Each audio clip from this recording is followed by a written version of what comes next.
trail, a mystery that must have a logical explanation. About 3 months ago, this man, Charles Anderson, was run over by a bus, but quite why and how is baffling. Charles had been to a nightclub near his home in Chelmsford. It was a Monday night in June, and to jog your memory, it was the day that England played Tunisia in the World Cup.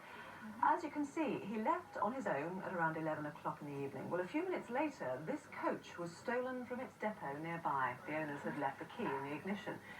Soon after, the bus was seen driving erratically before it went into a cul-de-sac, a small residential road called Orton Close in the village of Margaretting. Charles was later found crushed to death with the ignition keys beside him. I do, yeah. Well, Chris Booth, a mysterious death to which there could be a number of answers. Do you think that Charles stole the bus himself, or indeed that he was on that bus? Thanks for that. Well, we certainly know he was in Chelmsford a short time before the bus was stolen, and we do have a number of witnesses who saw what they described as at least 2 people on the bus.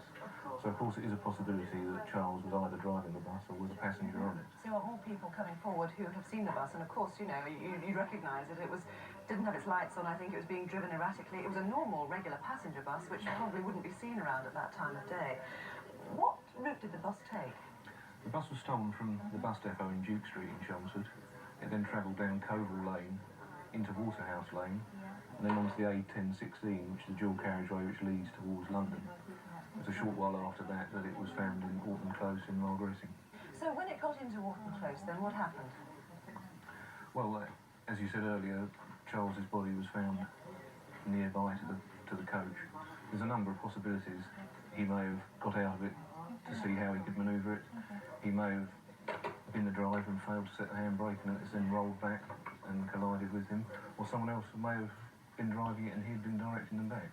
So if there was another person involved, whether it was deliberate, whether it was an accident, obviously, what would you say to that person if he saw she is watching today?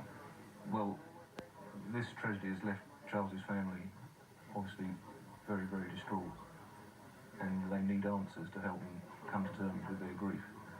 Hopefully someone coming forward could help them find those answers so they could try and put their lives back together after the loss of Charles. And if it was an accident, perhaps help that person themselves. Absolutely. To get into perspective, or to...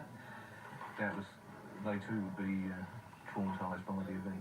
Right. Well, Chris Booth, let's hope that someone does ring in. There is a £10,000 reward, incidentally. There must be people watching who know something about what happened.